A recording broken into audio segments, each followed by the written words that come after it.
So I just found out earlier today, but I guess that news was broken yesterday, that they actually found Chad Gaspard's body.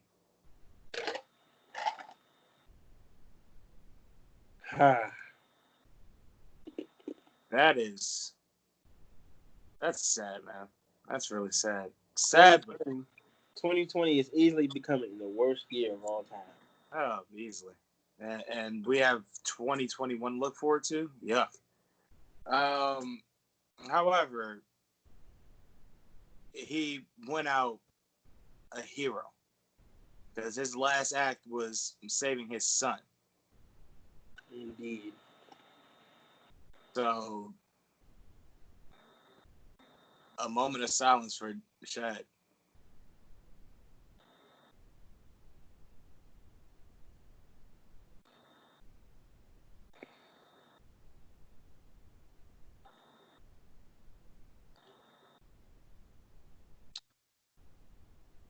Rest in peace, Chad Gaspard.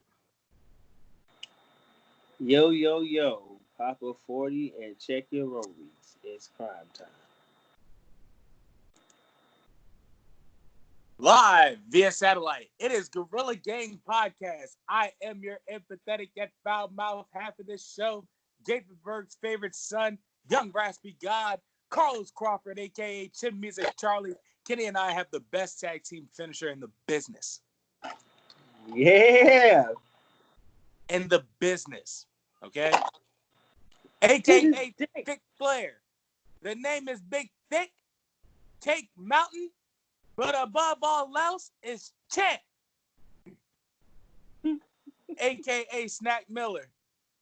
I had the mind of a 109-year-old elder man, the passion of the Christ and the memory of an elephant. A.k.a. Gelato Graham. My biggest rival in the league was Sammy Blunt. Anytime I won the passing title, just know Blunt made it near impossible for me to do it. A.k.a. Haystack West. So what now? I don't know. We need to make ends meet. We all made it out of town alive. Sheriff, you're a disgraced lawman now. Your oath doesn't mean shit anymore. Russo can still hold his own. I may have an idea. No, Missy, we're not going to bake our way back home. No, son. We also get into the outlaw business since you and Moosey has rounded up most of the bad boys. What? Missy, what are you talking about? Exactly what experience do you have in...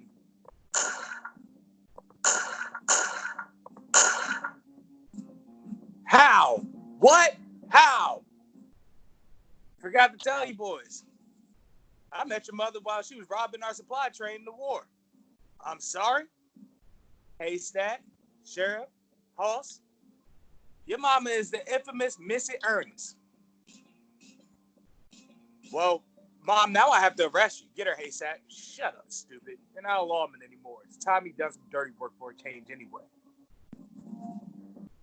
Moose, go ahead and introduce yourself to these fine people.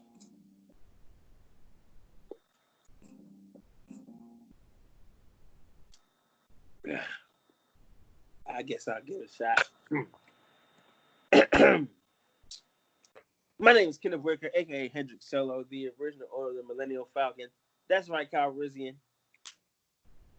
I got you now. You're not getting away this time.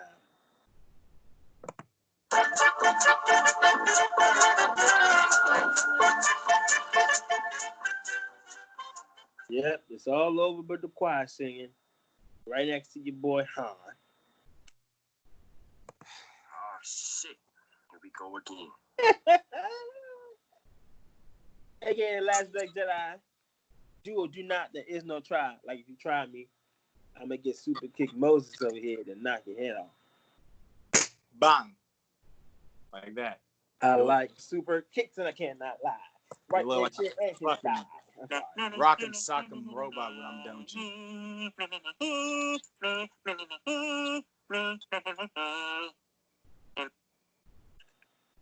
Yeah. AKA, not your man, I'm a savage.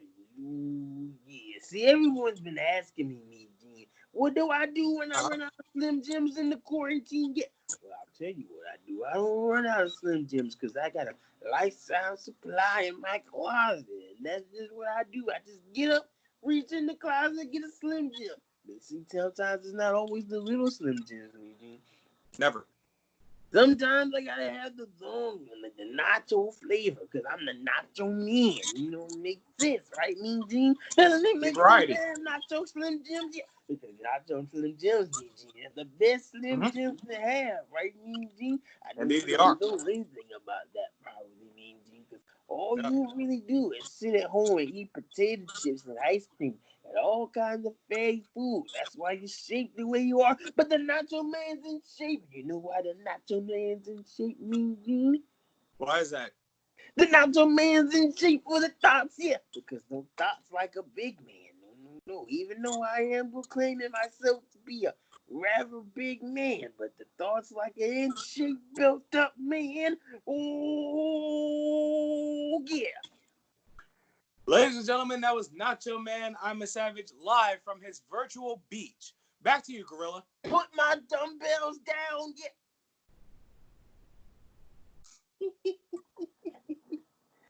yeah.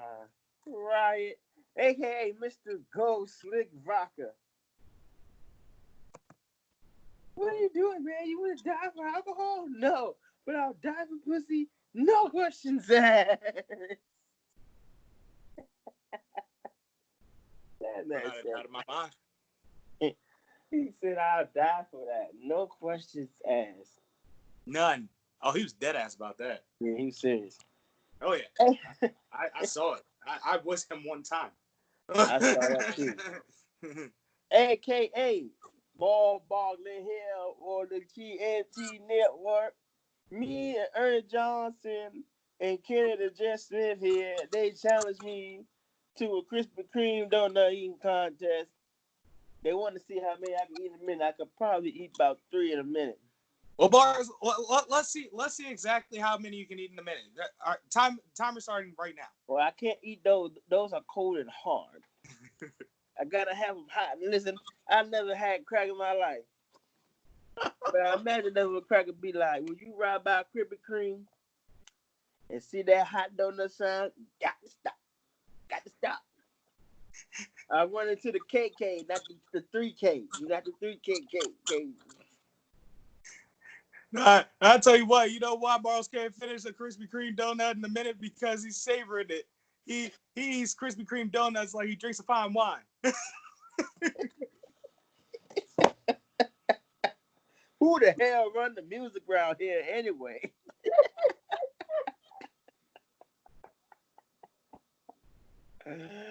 I'll tell you someone you're not gonna be a spokesman for. You rap about Krispy Kreme. Oh, aka the very sexual, the very tight. Very tight, yes. Austin Powers, Faja. Wait, is Faja? Dad is Faja. Oh.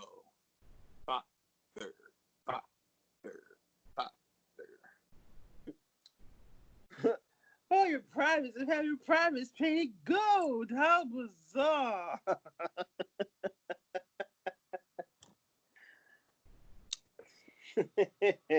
I painted my youth gold. I love gold so much. I even lost my genitalia in an unfortunate smelting accident. Damn, wow. That man is great. AKA Vincent Kennedy Black Man. Now I'm out here and I'm gonna do something that I normally don't do. And I'm gonna call So Cold Steve Austin to the ring. out, Austin.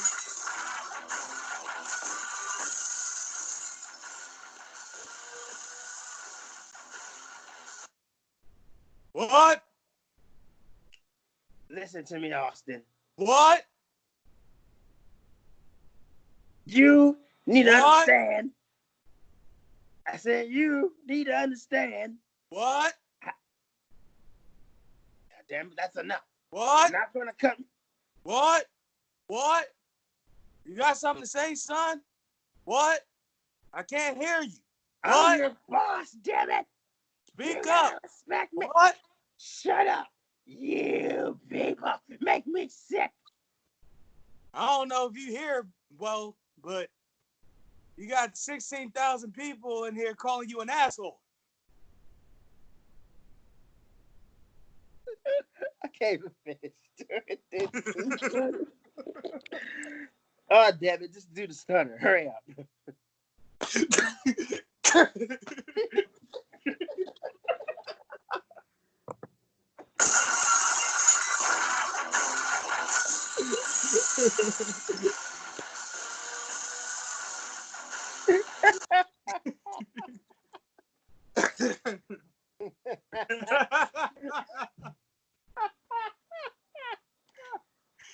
Oh, man. Oh, Jesus.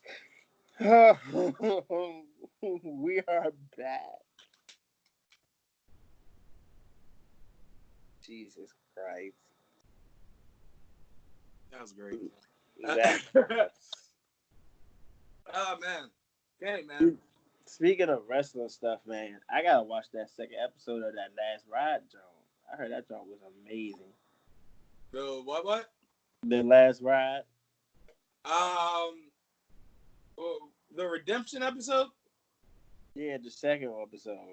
Yeah, I already ran through it. I'm kind of mad at myself for doing so. Yeah, they. It's been solid so far. I seen what he was talking about, the Roman Reigns match. Yes, and that definitely needed to be addressed because that one spot where they missed the tombstone reversal, that's when people realized. If they hadn't realized by that point in the match, that was a moment that they realized, yeah, Undertaker is getting old. Yeah. Not to mention he was out of shape for that match. Mm-hmm. So like it just didn't look good on his part, regardless. And he knew better. He knew. You know what I'm saying? That's why he's been coming back because it's just been endless cycle. As Michelle McCool said, it's been an endless cycle of, I'm about to go out, but then I have a trash match. Now I have to turn around and redeem myself and, go out the right way. Right. But then, whenever they need me, I'm right back in there. Right. You should have just just, up. Round and round we go. So he should have went out like 4 years ago. Well, honestly, after the streak ended, it kind of started like a bit of a decline for the Undertaker. Because you gotta remember, prior to the streak ending, we probably had maybe one match where we were like, ugh, that was close. Like, he barely got away with keeping that streak alive. Yeah. And that was literally the match right before with Shawn Michaels as special guest referee against Triple H in the Hell in the Cell. Yeah. But The Undertaker's performance in that match from a storybook sense was that he wasn't able to leave the ring on his own power. So he felt the need to, redeem himself at the following WrestleMania, in which he lost. Yeah. So from the story point of view, it was beautifully set up. However, I feel like he was supposed to win that match because he was concussed. Exactly. He was supposed. I feel like he was supposed to beat Lesnar. However, he got the concussion during the match. Lesnar and the referee realized this. If the Undertaker didn't, in which he didn't, and they changed the finish for the most part. So also, I gained the respect for Brock Lesnar for joining along Vince McMahon and taking the Undertaker to the hospital directly after the match too. I thought that was a classy move of him. Right. Pause for a moment. This is like probably the truest thing I've seen. What? It says, your attraction to toxic women started when you picked Shigo over Kim Possible.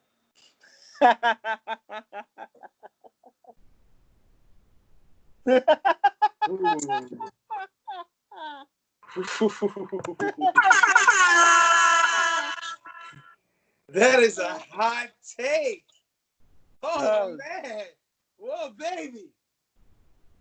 What a take. Oh, baby, that's a hot take. Whoa, baby. I gotta share that. Okay. Yeah, that's definitely share worthy. Because listen, I definitely picked Shigo over Kim Possible. Oof, you hate to see it. Shigo something. Hey, listen. Kim Possible had the hits, B. And I knew who she was voiced by, so that made her even hotter to me. Who, Kim Possible? Yeah. See, I wasn't really a Christy Carlson Romano dude. She was cute. She was cute. She probably like Eliza Dushku light. But she wasn't it for me as far as Disney Channel women. So here's my top tier of like childhood girls watching. Okay. Let's get to it. Here's my top 5, okay? And we gotta put this in perspective, okay? I was like 10, 11 years old, all right? That's a perfect age to bring about this. Right. So it drastically changed as I got older once I saw temperaments. Okay. I wasn't thinking about temperaments at this age. All right. Temperaments. So here's my top 5, okay? Disney. This stretches out from Disney Channel, Nickelodeon, and whatever. Those networks. Stands out. I'll say any cartoon character. Or Teenage or whatever. You say what? I'll say any cartoon character. We're being honest. Okay. Well, I'm not naming cartoons. I'm naming real people. Okay. Yeah.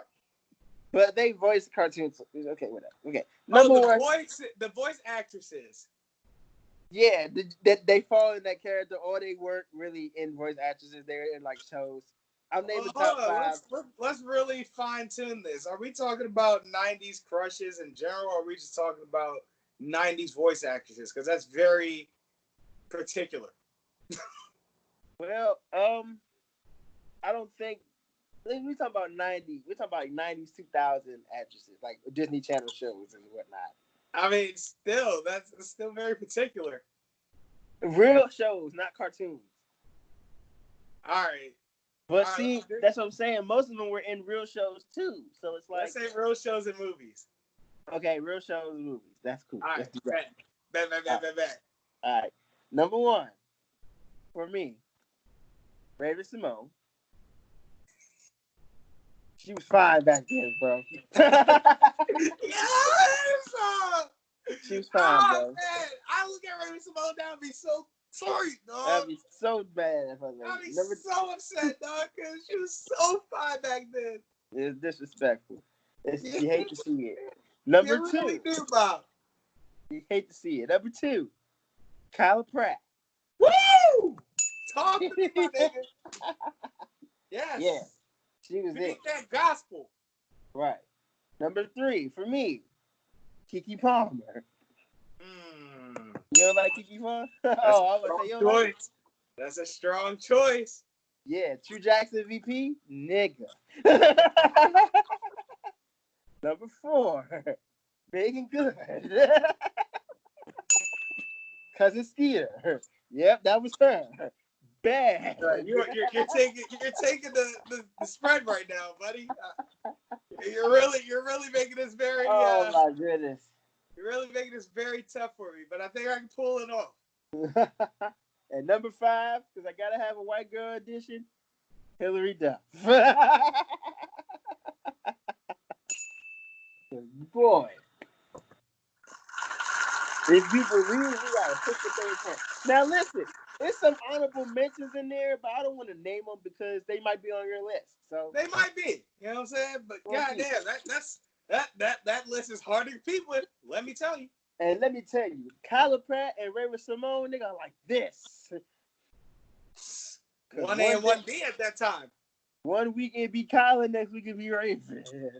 I'm telling. Hey, listen. Bro, 1-on-1, bro. 1-on-1, bro. You're all by yourself. I used to be mad tight when she was all hugging on what's the dude's name? Robert Richard? Yeah, I used to be so tight. I'd be like, man, get out of here. You're ugly. He's right. That mother had Megan Good and Kyla Pratt. He had a run. I hated him because I saw him on one show. I'm like, bro, you can't have a boat. He had a run. But go ahead. I'm gonna name the honorable mentions after you name your list.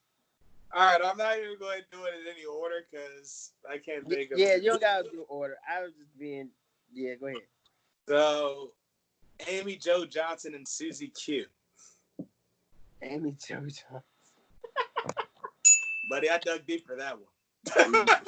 Yeah, you did. Why, Kenny? Because the Pink Power Ranger was my very first celebrity crush.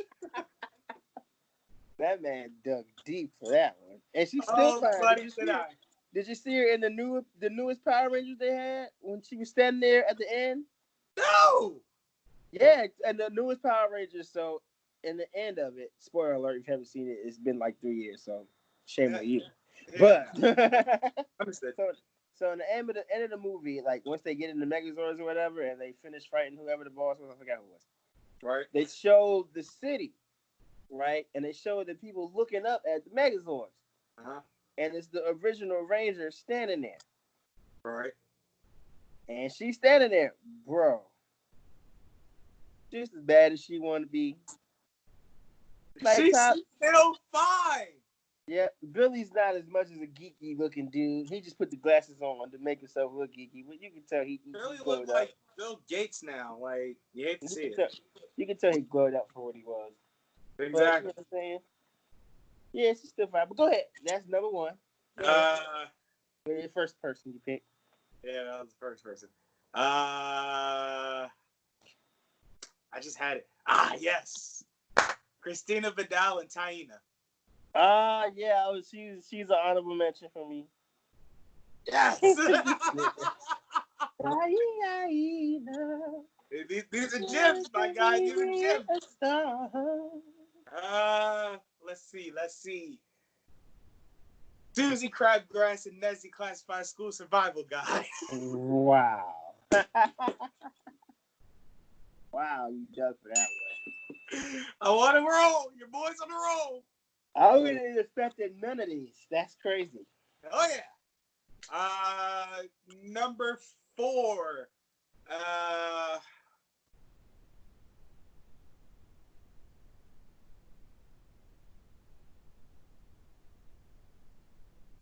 Sam from iCarly.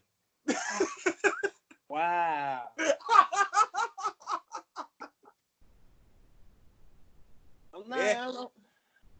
I'm not gonna lie to you. Not one of my favorites.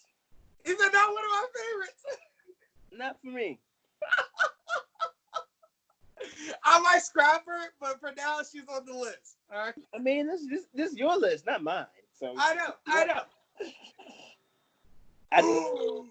No, yeah, she's definitely scrapped. For whom you may ask, Cassie Steele. Oh, okay. Manny from Degrassi. Let's go. I'll even take Liberty as an honorable mention. And you remember that show Unfabulous, right? Addie Singer, dude? Nah, her friend. Dude.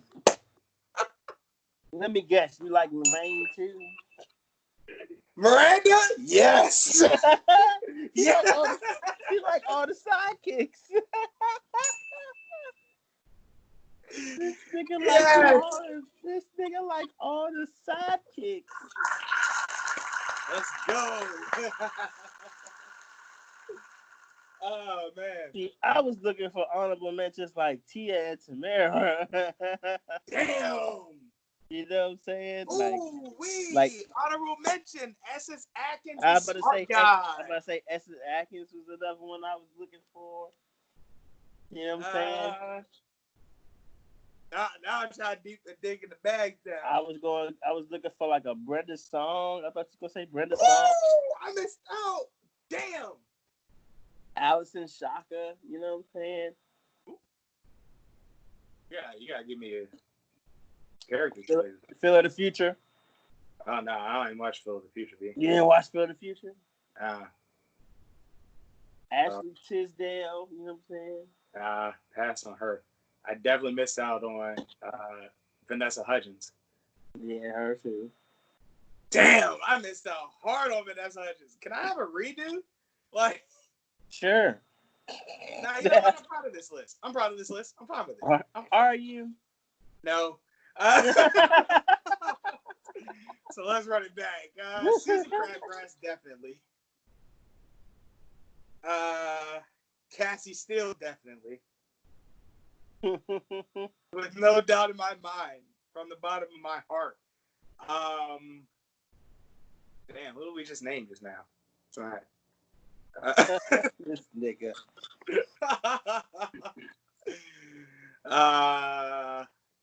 Yeah, Essence Atkins from Smart Guy. Never done the life of Mr. TJ Henderson.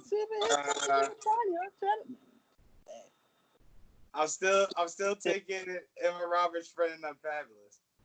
Yeah. You bad as hell. And Brenda Song. That's right. No. Damn, I do have to drop Emma Roberts' friend. All right. Keep picking Brenda Song. And keep picking all these damn sidekicks. Vanessa Hudgens. Susie Crabgrass.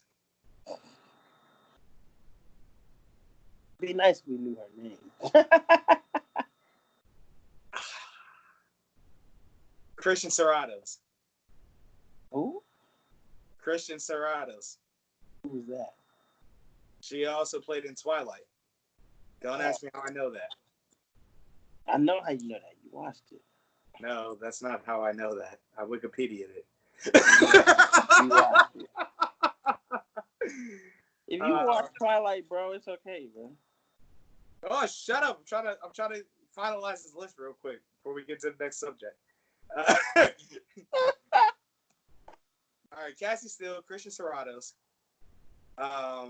Brenda Song, Vanessa Hudgens. Oof.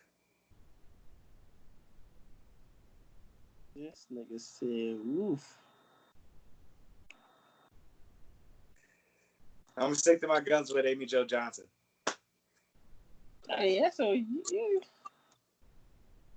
I gotta stick with the childhood, dog. That'll always be my first crush, dog. Sorry. She's the first crush. Don't mean she's the Power best. Rangers forever, dog. That might be the name of this episode.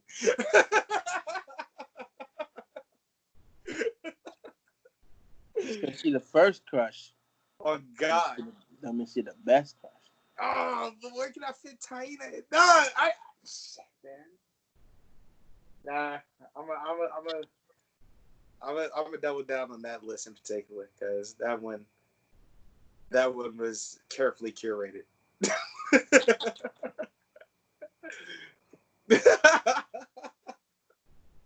Really spent like 5-10 minutes on that shit.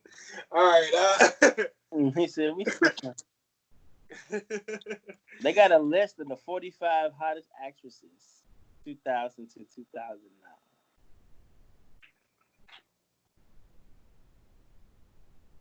And number one is Scarlett Johansson. I was trying to finish my sip in order to don't tell me who's number one, because I feel like I'm going to be disappointed. And here we are. You disappointed in Scarlett Johansson? I'm disappointed in Scarlett Johansson. Who would you have number one? That's actually the question. Because Scarlett Johansson no pushover now. She's not ugly. No, she's not ugly, but she also is a cultural appropriating actress. They got Jessica Simpson at number 10. Oh God, is Jessica Simpson even an actress? Like, let's be honest here. She was in Dukes of Hazzard. Exactly, that's my point. Was she really an actress? Yeah, I guess for that, Jessica Alba's like 13. I like Jessica Alba, actually. I have no qualms against Jessica Alba. She actually carried Dane Cook and Good Luck Chuck, if you ask me. Carmen Electra is 24. Penelope Cruz is 25. Ooh, Penelope. Kate Beckinsale. Penelope Cruz is 25th? Yeah. Wow. Reese Witherspoon is 31. Tara Reid is 33. Hey, yo, Tara Reid party's hard, yo. Sarah Michelle Gellar is 34. Daphne from Scooby-Doo? Oh, yeah. Huh. Where's Megan Fox fit in all this? Oh, Megan Fox is at the top. I'm sorry. I didn't name her. She's like number 2. There we go. Apparently she's Filipino. She's number 5. Did not know that. You said she what? She's Filipino.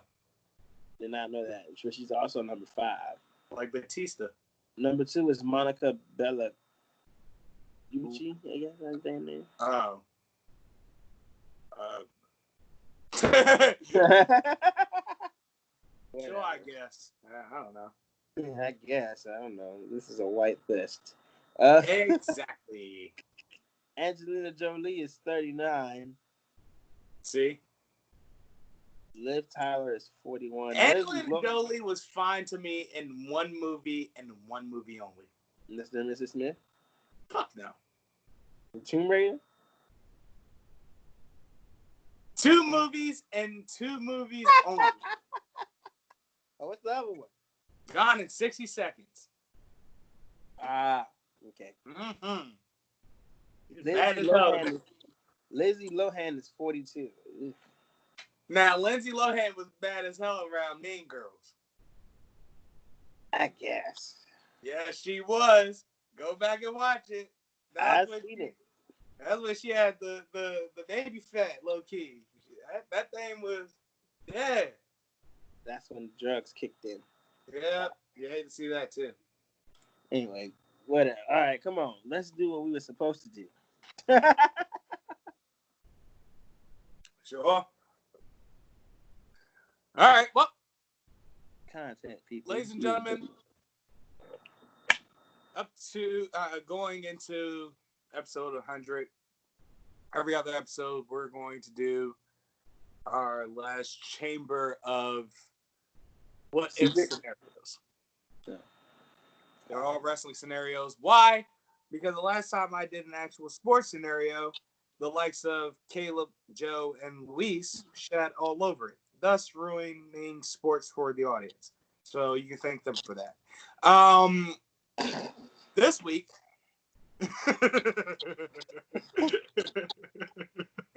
Oh, the jersey is Michael Vick. Yes. You know, I miss both of my Vic jerseys, Kenny. I have 3 Vic jerseys, bro. I had 2 of those 3 Vic jerseys you speak of. I got the white Atlanta, the black Atlanta, and I got this. Yep. I had those 2 in middle school. I miss them so much. So much. Son, I had the black and white Vic 3s. Ah. Yeah. So, son, I was the freshest motherfucker like the first week of 7th grade. While niggas were out there wearing pink tees and shit. Pink tall tees. Stupid. Go ahead. All right.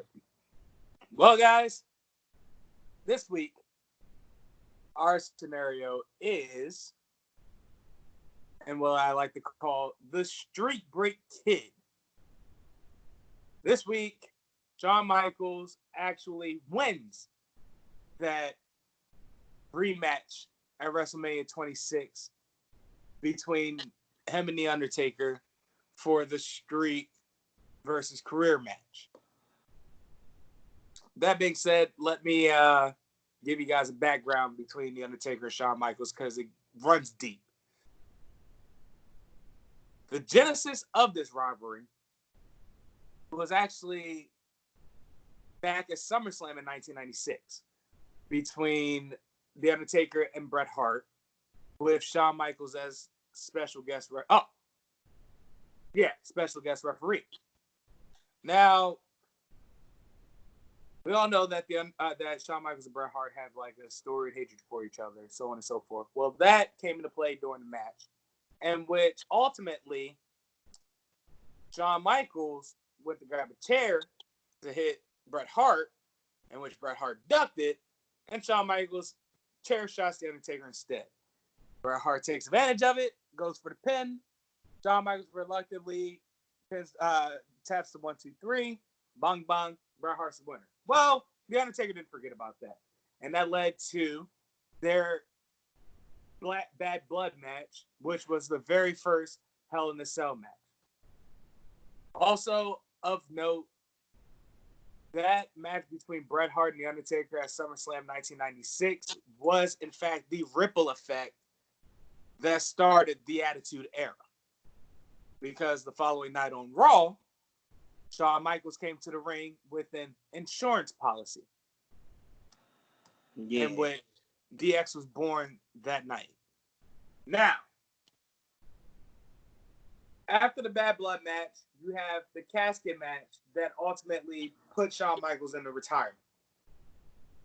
Well, Shawn Michaels comes back after a good, you know how long he's been out. Well, eventually we get to WrestleMania 25, and Shawn Michaels challenges The Undertaker, in which The Undertaker accepts, and he proceeds to beat Shawn Michaels, and what is probably one of the greatest matches in WrestleMania history. Now, leading up to WrestleMania 26 during the Slammy Awards, DX wins an award, and as they're accepting the award, Shawn Michaels goes back to the podium and says, I could beat you, Undertaker. Well, that starts his campaign to fight him again at WrestleMania. The Undertaker declines. Shawn Michaels proceeds to screw The Undertaker over any possible chance he can get to get his attention, which eventually led to him screwing over his championship win. That's when The Undertaker decided to accept it. However, the stipulation was that if he loses, Shawn Michaels retires. And such happened. Well, let me present to you guys an alternative universe where Shawn Michaels does, in fact, win that rematch. So, and this is not when Shawn Michaels has seen some sunny days. No. This is post DX reunion, Shawn Michaels. Long after sunny days. Softball on that on in there, huh, Kenny? What? Softball in the sunny days reference, huh? Yeah, seen some sunny days. This is going to be a little messy bitch like that? Huh? Okay. All right. Shawn seen some sunny days. Well, let's see where this goes. All right. So we kick it back to 2010, that night. So we start the match. We need a logical reason for Shawn Michaels to win because in reality of it all, this match was the legitimate end of the road for Shawn Michaels, as there wasn't really, I guess you could say, much left to accomplish. I don't think so. It was the best way to wrap up a career. However, let's give Shawn Michaels a reason to win this match. Well, he has been obsessed with The Undertaker in the months coming up to this match. So he turns heel in the process. And then not only that, beating The Undertaker at WrestleMania cements Shawn Michaels' Mr. WrestleMania legacy. Yeah. So, with this match being a no disqualification match, as it was in real life, Shawn Michaels actually uses that advantage and enlists Triple H to come down to the ring with the sledgehammer. Taker eats the sledgehammer, turns around, bang, eats sweet chin music, turns around, bang, eats a pedigree. Shawn Michaels wins. Undertaker disappears for a little while. Right? Right. Following night on Raw, Shawn comes out, he gets booed out the arena. With that being said, DX is back again and spends the rest of the year wreaking havoc just like old times.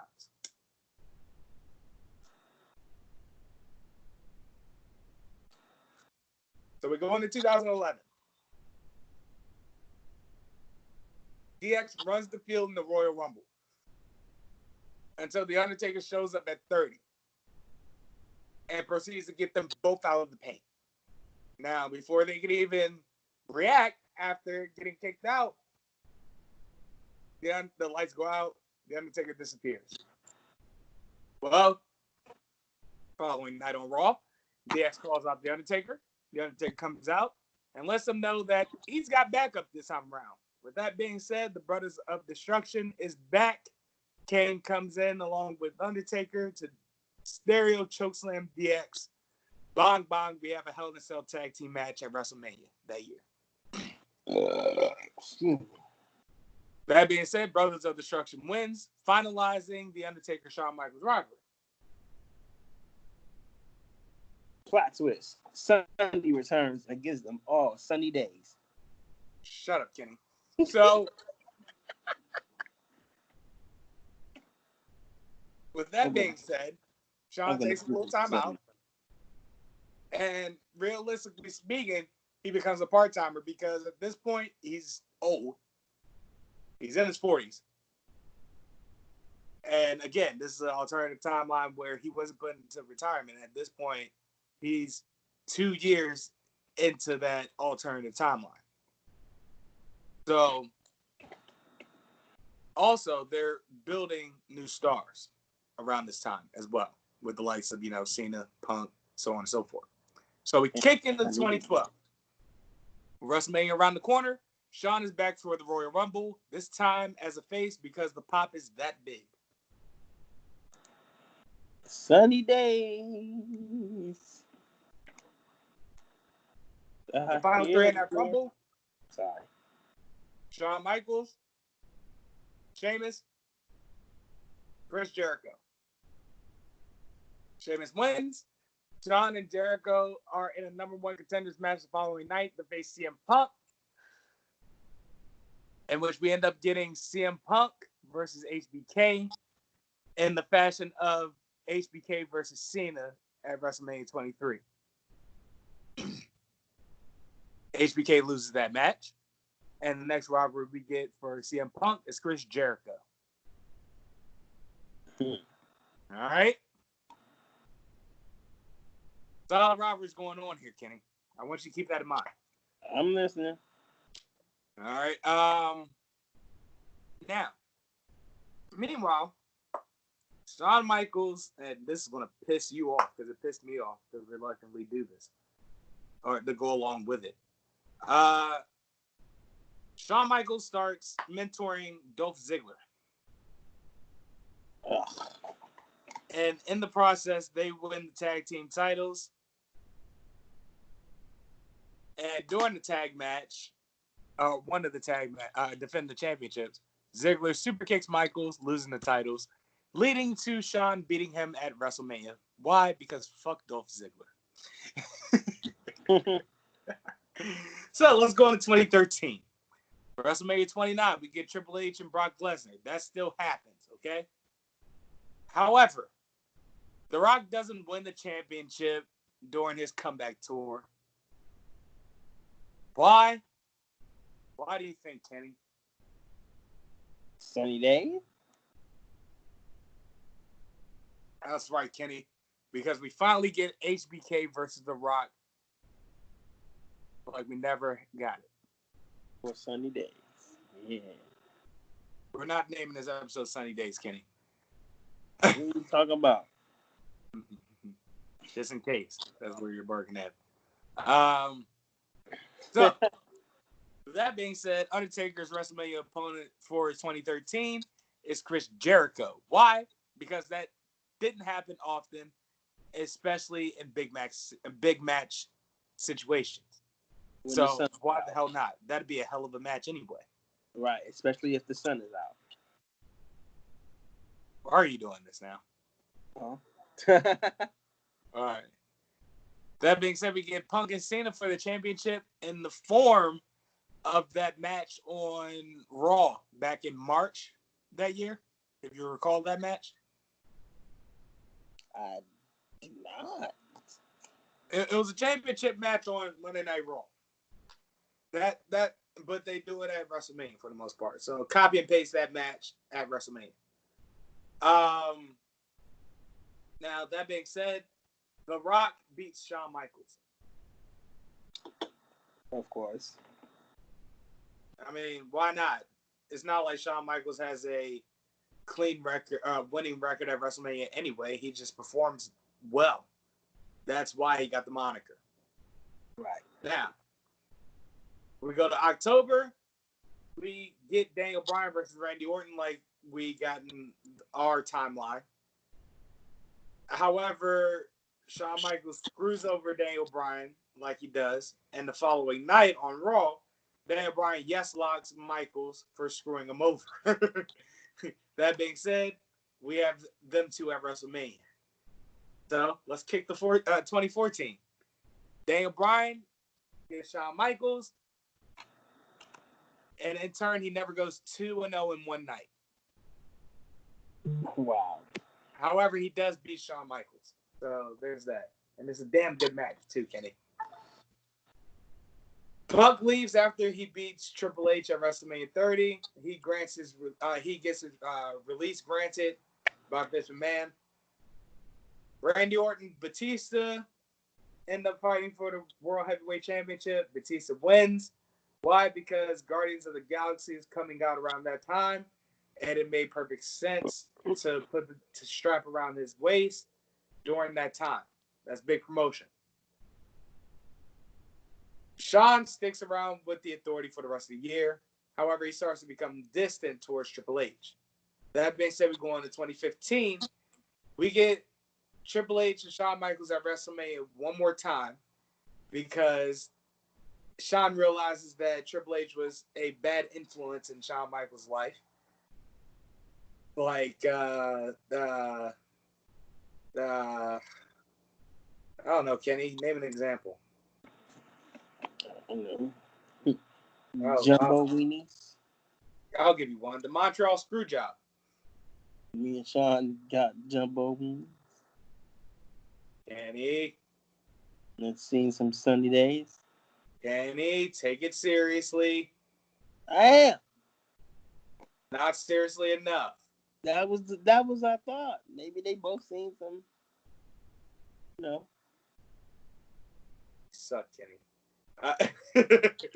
Some sunny days. Him interfering in the Undertaker match, which kicks off this timeline in the first place, so on and so forth. That's the point I'm trying to get across here. That, and he's been belittling him because Triple H is an executive authority figure and he thinks he's better than everyone. Makes perfect sense. WrestleMania 31, Shawn beats Triple H, and we think he's done, right? Wrong. 2016, Shawn comes back for one more round at WrestleMania. Who does he get, Kenny? CM Punk? No. He gets AJ Styles. Oh, I should have said that first. Yes, you should have. Shawn Michaels loses, and therefore, at that point, he retires. Which we go into 2017. He becomes a Hall of Famer before WrestleMania that year, and he finally joins Triple H at NXT.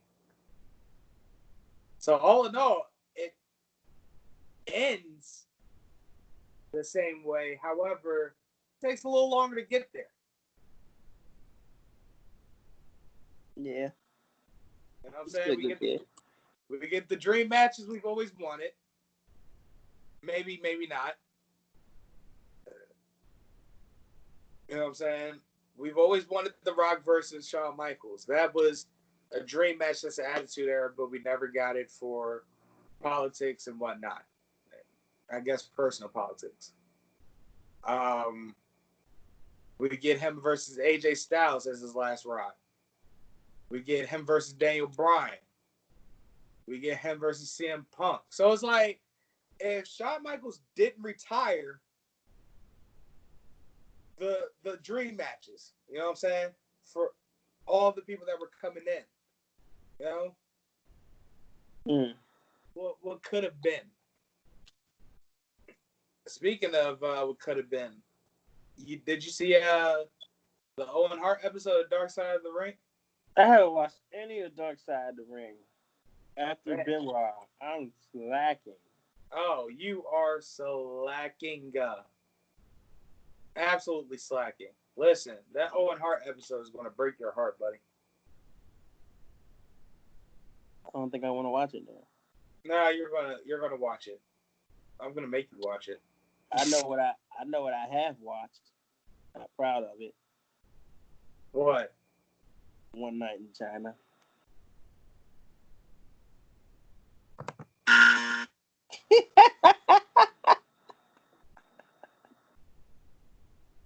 No.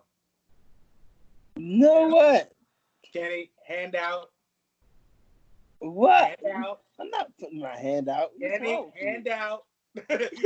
Why would I put my hand out? Hand out, or I'm grabbing the newspaper for your nose. The hell? No.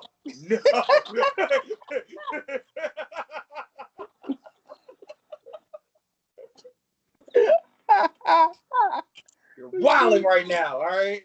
What? I have watched that.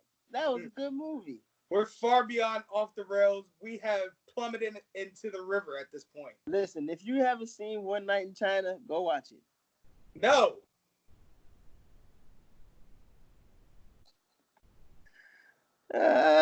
What? It's a good movie.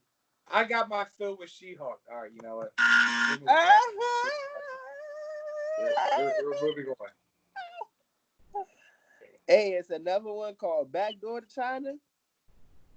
Why are we discussing China's movies? Because she's a great actress, the bro. adult films of a late WWE superstar? Those aren't adult films. Those are good bodies of work.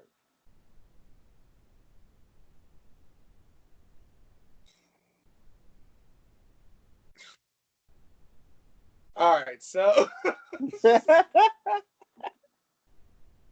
What's wrong, bro? so you watched the last two parts of The Last Dance, man? Yeah, I watched the last two parts of Night in China.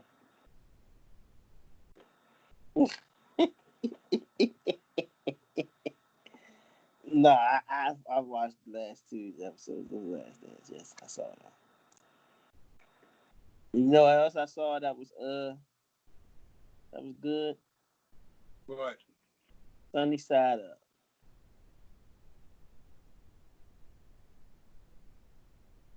I don't know if I want to know, Kenny. You know, Sunny Side Up. I don't know if I want to know. You never seen that? In No. Through the Back Door. No. It was made by Vivid Entertainment Hmm. in 2016. Vivid is a good company, bro. They make quality movies.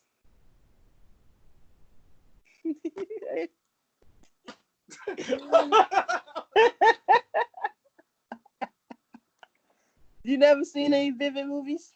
I've ran out of things to do. Like at this point, I don't know what to do with you. Like They've had some good actresses too. You know what I'm the saying? train has exploded at this point, Kenny. We're not even we're well past off the rails. We're dead at this point.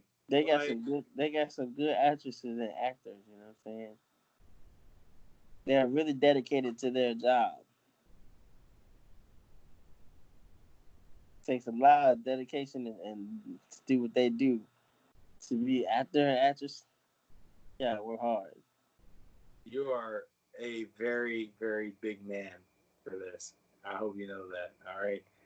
What? It does. However, I'm also going to play along with this now. Congratulations, Kenny. Now I have to come in here and fuck this entire gig up, all right? Because you won't let it go. But that being said, one of my favorite actresses is Asa Akira, all right? She's a vivid all-star. All right? Is that what you wanted to hear? Huh? I'm just saying they got some good. They made some good movies, bro. You ever step outside the box? You know what strippers in the hood is? Is that what you want, Kenny?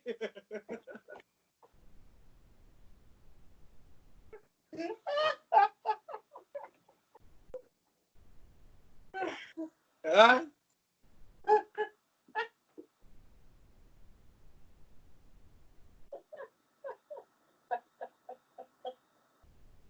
Oh my lord!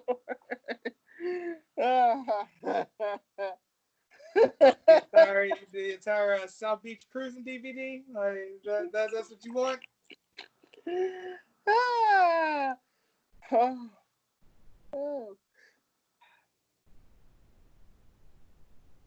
Just you spend your entire evening on dog fart. Oh my god! Yeah, oh my god, indeed, Kenny. All right, it's just a Boy, marathon. you need if you on there, you need Jesus. You need Jesus, Kenny. All right, because you watch 3-hour marathons of Blacked episodes. No. That's no, that's not. I'm not watching Bobby Lashley in the lineup for 3 hours. It's not a thing.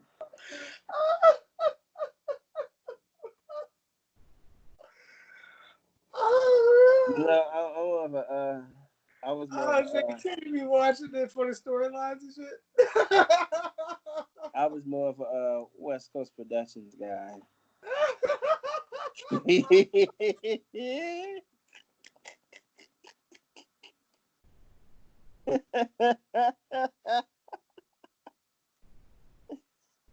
Oh no! Oh man! I'll tell you what, I was a huge fan of Invasive Angels. Let me tell you.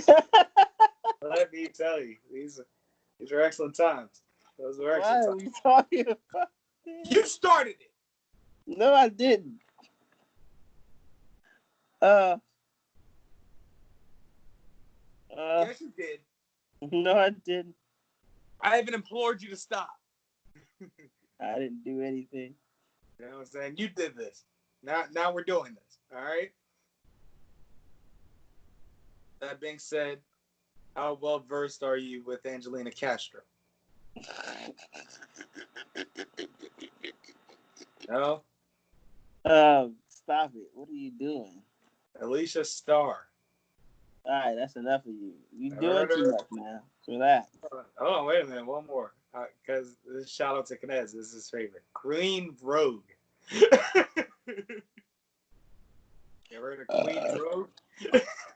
Say, you remember Queen Rogue? I hate you. You know Queen Rogue. You know Queen Rogue. Look at her. Look at her. That's why he's shaking his head. Because he know Queen Rogue. He be on Queen Rogue Snapchat and shit. Like Knez and shit. You can get Wow. all the West Coast Production videos online. Kenny is a huge Jessica Allbutt fan. Jesus Christ. Really, bro? Oh, I can get worse. Try me. I bet you could. Beauty Dior. Kenny just tight because Bootylicious won't come out of retirement. Really? That's right. This dude. Oh no. Kenny be on Pornhub waiting for the next Missy Stone scene to drop. What? Kenny only they got that pre-order porn scenes. All right, I'm done.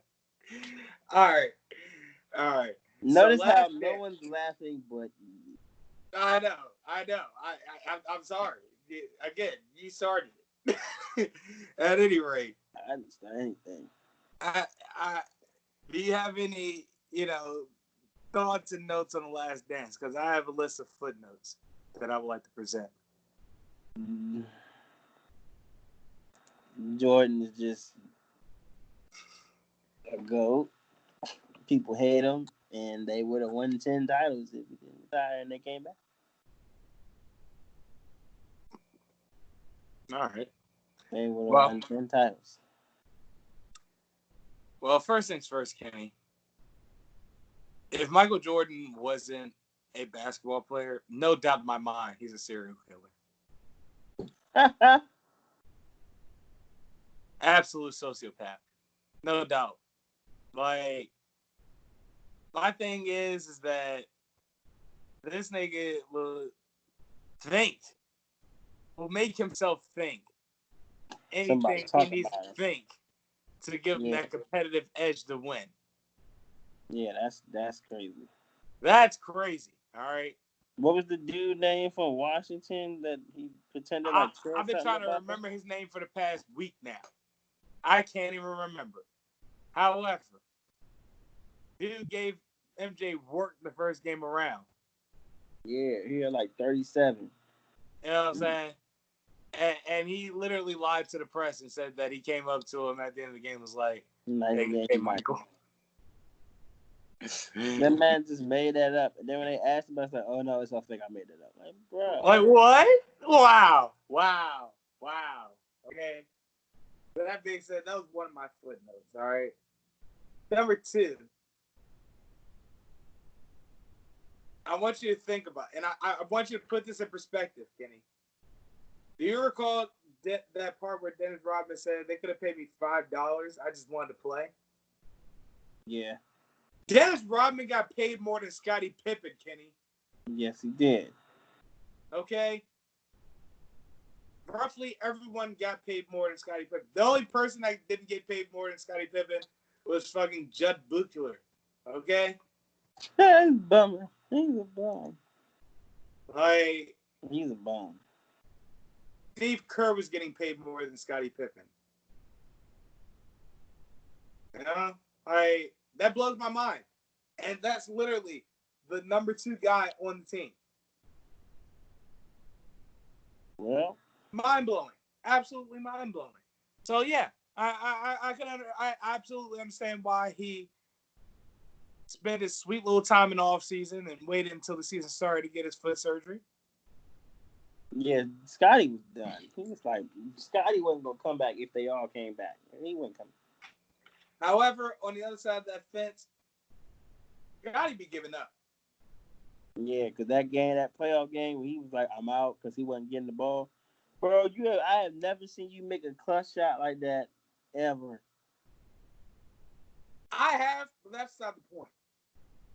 The point is that, granted, we laughed when Ron Harper was like, man, fuck this bullshit to the coach picking Elo over him to guard MJ.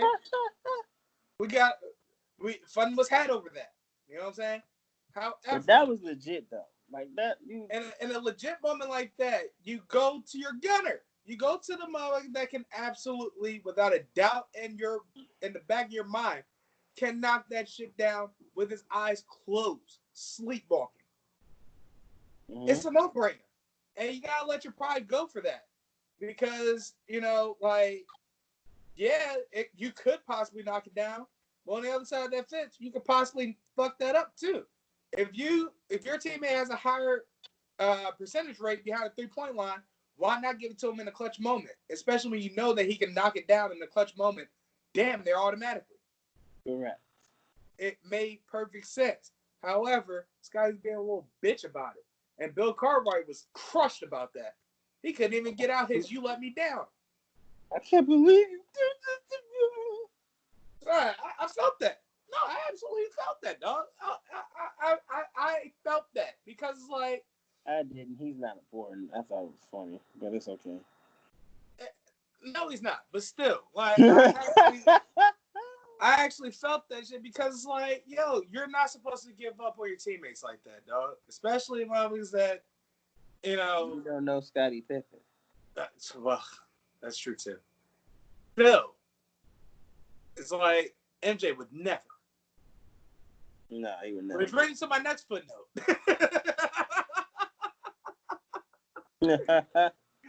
That brings me to my next footnote, right?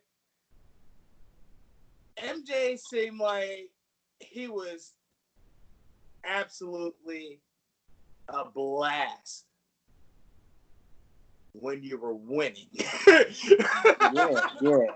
You lose, that's bad for everyone. If you are losing, he is a terrorist, an absolute terrorist. And it's like, you got to look at it both sides, right? From his point of view, it's like, I want to win more than I want to breathe. So, you know, if you're, mad at me for being a pusher for the most part, you know what I'm saying? I want to push my teammates to be, and to at least try to play as hard and with as much work ethic as I do. Right. And it bothers the hell out of me that nobody has the work ethic that I do. It's like, why wouldn't you have the work ethic that I do if you want to win so bad? If you don't have my work ethic, you obviously don't want to win that bad. Right. And he said it, like, if you don't want to play the game that way, then don't play it that way. They don't play it that way. But, people trying to knock him for playing that way, that's not right. Like I said, you got to hear both sides, because on the other side of that fence, LeBron has 3 championships, right? It's not 6, but 3 is more than 0, and he's done it being a team player. And may he fly off the handle on occasion? Sure. However, every game, in it, win or lose, he, is constructive to his teammates. He's not terrorizing them or anything like that. He's constructive. He's teaching. You know what I'm saying?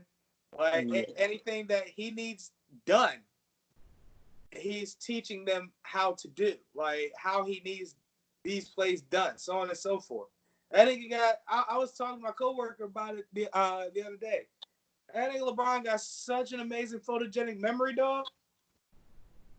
He remembers every play of every game that he's been in. Everything. And it'd be plays that you don't even realize happened, but he thinks was a significant moment in the game. And it'd be like, within the first 10 minutes of the first quarter. Nobody remembers plays like that, but he does. Yep. So it's like, when you have a mind for the game, there are different ways you can go about influencing others to have a winning culture. LeBron did it by, trying to, halfway team building. But team building. The other half is, with construction. Like, he's not a dick about it. If he's frustrated, it's because he wants to win, but he's not MJ frustrated. Whereas MJ, he gonna steal the shit out of you. He gonna sneak you. You mess up. You know what I'm saying? So it's like, with that type of culture in Chicago, it's like he kind of scared his teammates into winning for the most part. But it's because he wanted to win that bad more than anything in the world. And he didn't think that anybody else had the work ethic that he had in order to do that. So, yeah, he's going to terrorize you in order to be the best you. Sure. But again, LeBron doesn't terrorize his teammates. So it's like, I don't know that. I can't call it. But LeBron also doesn't have 6 rings either, so He I also can't don't call have. it. He also don't have 6 rings. I can't call it. So it brings it to my next footnote is, well, for the most part, Dennis Rodman is a wild boy. That nigga is wild, wild. I tell you, because listen, That this nigga guy. said, "I'm going to Vegas." Fuck Vegas. I'm over the Vegas story at this point. Really blowing my mind. That night that we saw him on WCW Wrestling joining NWO? He's skipping the finals to do that, Kenny. Man, skip the finals to do it. Hey, Oh, hey, that's so badass. That is so Matt, badass. he knew what he wanted to do. He knew what he wanted to do. My next footnote. I'm rounding out here. MJ as a baseball player. I don't think it would have panned well. People say that, he's impressive in the amateurs for somebody that hasn't played baseball in years, so on and so forth, and yada yada. That may be true, but he wouldn't have made it to no majors, bro. And I will say that he is a stand-up guy for not walking the picket line during the strike. So he's real for that. He's not real for not backing that one politician in his hometown of North Carolina. So there's that. Jordan never been one of them type people, though. So that don't surprise me. Another footnote, and here's something that is definitely of note. MJ's last championship run, no, NBA, his last finals run was a cakewalk as compared to the other 5 championships he won. Think about it for a second. His first championship, he beat the Showtime Lakers. Yes, everyone was over the hill. However, they still were good enough to get to the finals. Exactly. And this is a team that, and if it wasn't for him, they probably would have won it. Exactly. That's another thing. You know what I'm saying? So I don't buy that whole age thing because LeBron, I bring up the LeBron factor again. He's how old again? 30-something. You know what I'm saying? Vince Carter, the NBA retired before Vince Carter did. Vince Carter was coming off the bench still solid. Or as a role player in his age. So it's like, I don't buy it. You know what I'm saying? Because not only that, they have years of team chemistry. And age slows you down, but team chemistry keeps you sharp. Indeed. So, again, don't buy it. Following year, he gets the Trailblazer. And this Trailblazers team is quite underrated. We talk about it in slowly aging Clyde Drexler. But in reality, Clyde Drexler retired around what 96, 97, something like that. Something like that. So and Michael Jordan was playing him in 92. So we talk about maybe the back end of his prime, regardless. Clyde Drexler's prime. So I don't buy that. 93. He has the Suns, if I'm not mistaken. All right? Yeah. In which, at that time, and again, this is something I didn't know personally, but at that time, one could argue that it was like a race between who's better between Charles Barkley and Michael Jordan. Yeah, Barkley was like that worked. Barkley I know. was that nigga. I But know Charles Barkley was that word. I know that, he but I just didn't get know clowned that so he much was now. that monumental. You know what I'm saying? I didn't know he was that good to where people really debated. Like, you know how people will debate between like I don't know, like Russell Westbrook and Damian Lillard or something like that. Just like that. Yeah. That's how they debated. Like, this was legitimate barbershop debate between Charles Barkley and Michael Jordan. Who was better between those two? And nowadays, we know Charles Barkley as just an analyst with no ring, and we know Michael Jordan as the greatest of all time. But in 1993, if you told somebody that, somebody would probably laugh in your face. Mm-hmm. So, with that being said, no, the Suns wasn't easy either because the Suns were also stacked because they also had the likes of Anybody, Dan Harmon. I'm just gonna stop you right here, right? Anybody that say that any of them teams Jordan faced were easy don't know basketball.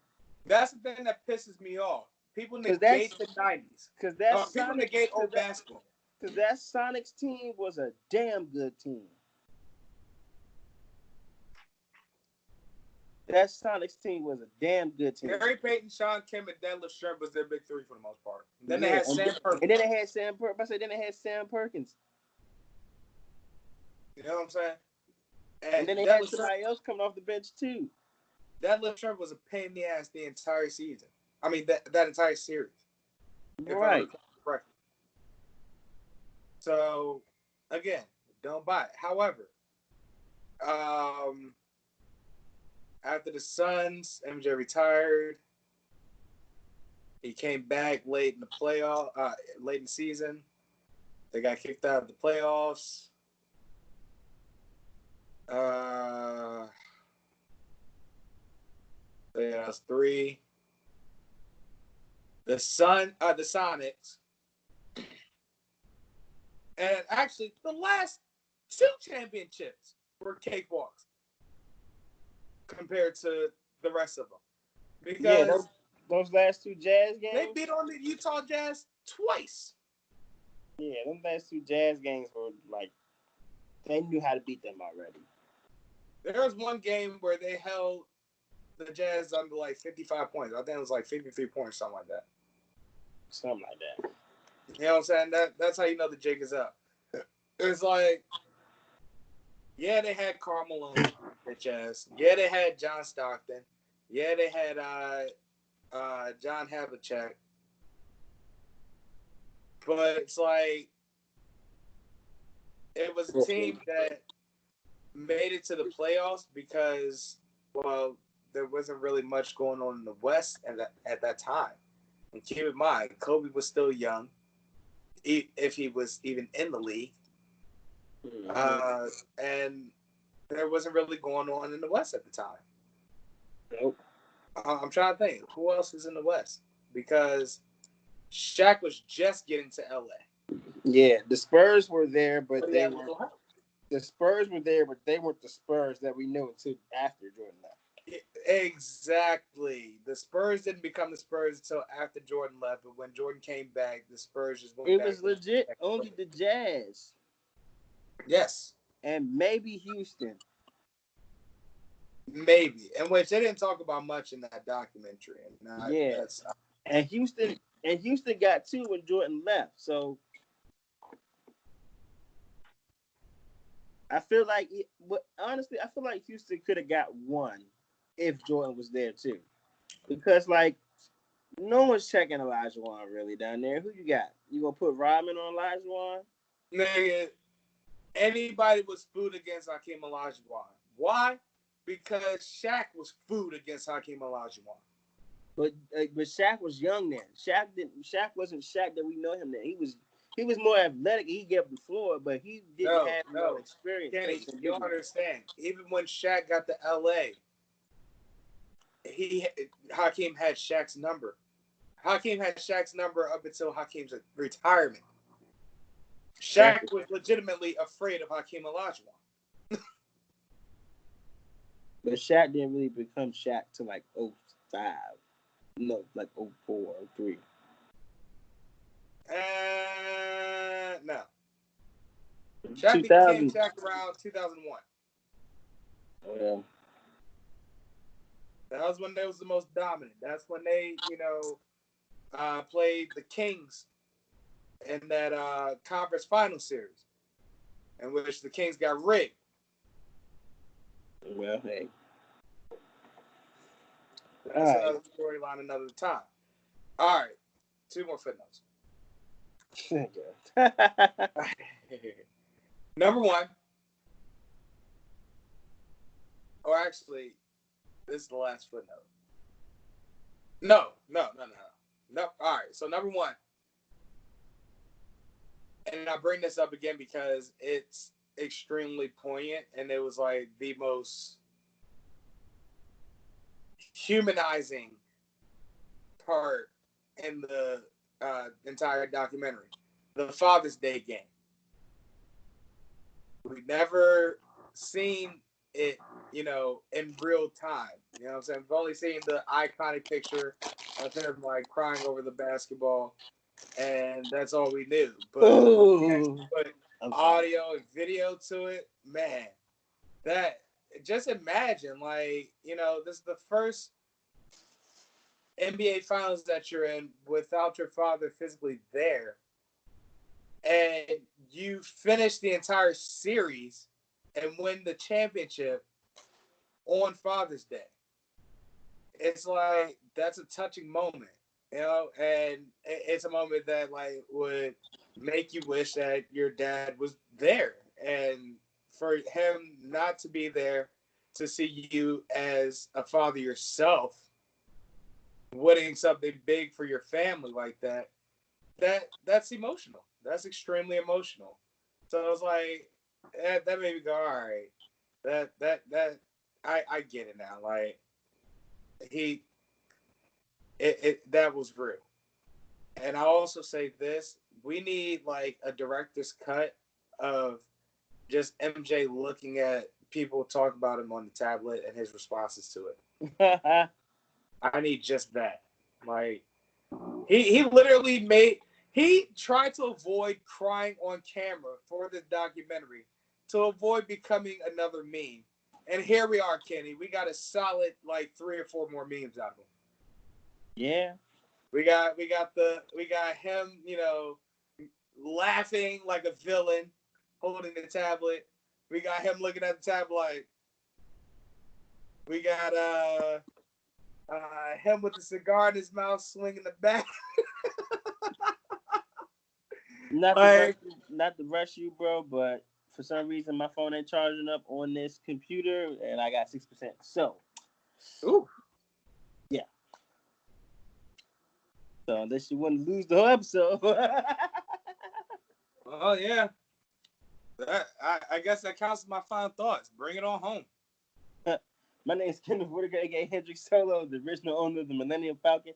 Die, Calrissian, die.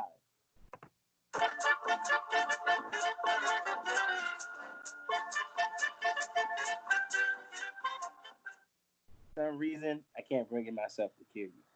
AKA the last Black Jedi. Fear leads to anger. Anger leads to hate. Hate leads to suffering.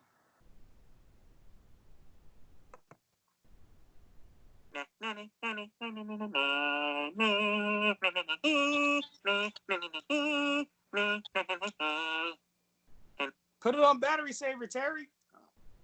I did. Hey.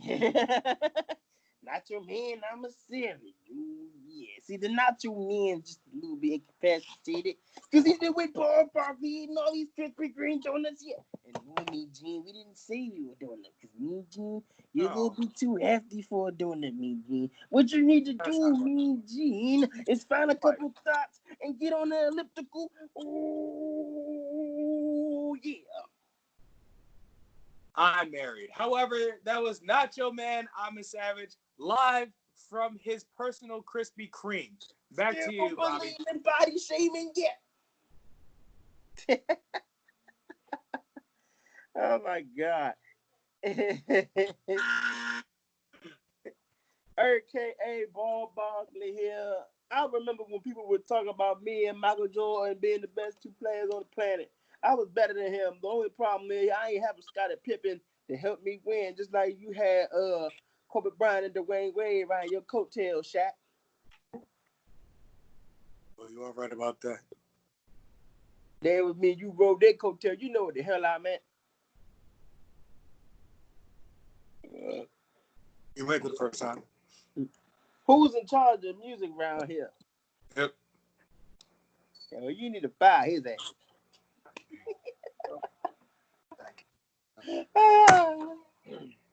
AKA Mr. Gold Slick Vodka. Yeah. I can do that. I could get you guys alcohol. That'd be great. You know, you scratch our back, we scratch yours.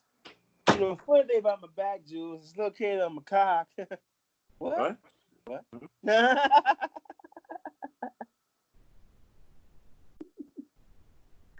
Why is this such a classic? I love it.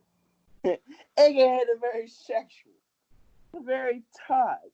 Very tight, yes. Austin Powers Faja. Wait, is Faja? Dad is Faja. Oh. Pop there, pop there, pop there. Ding, ding, ding, ding, ding. Mr. Ding, ding, ding, ding, ding. Will ya make me sing? Ding, ding, ding, ding, ding. Make love to me. Ding, ding, ding, ding. Turn on the telly. Ding, ding, ding, ding. To the BBC. To the BBC. Yeah, yeah, yeah. BBC 1, BBC 2, BBC 3, BBC 4, BBC 5, BBC 6, BBC 7, BBC 8.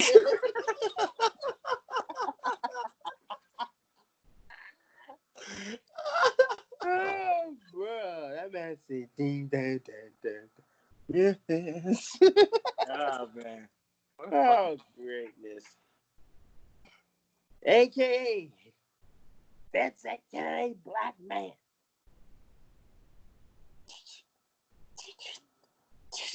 Who do you hate? I hate Austin. I hate Austin. I hate Austin. You know what? I'm gonna let that one rock. That's just funny. I'm under his skin at this point. I don't need to come make an appearance. I hate Austin. Well, I think that's like the. chickens and shit. I think that's like the. Yeah, get that chicken. Get that chicken.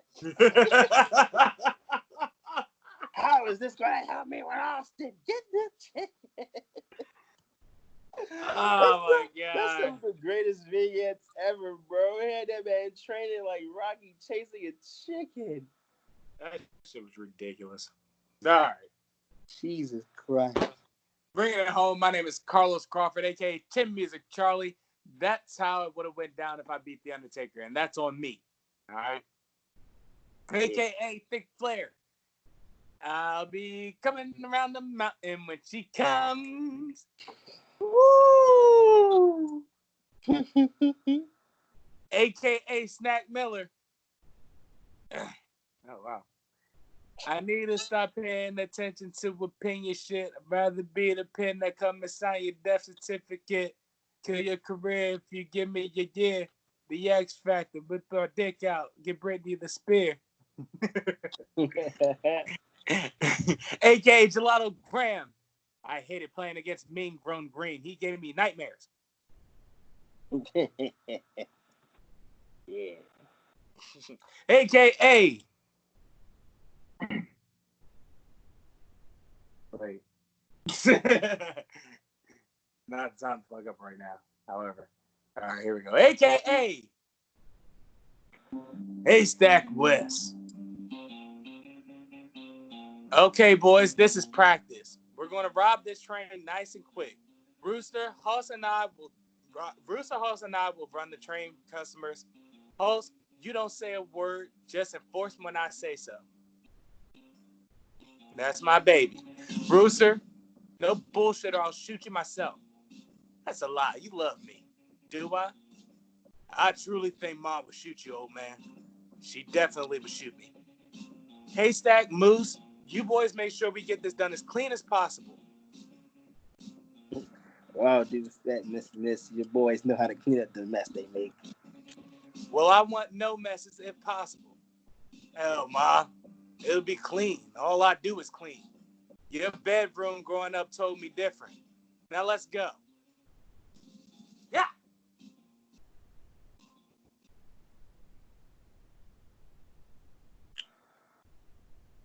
Ladies and gentlemen, that was episode 92.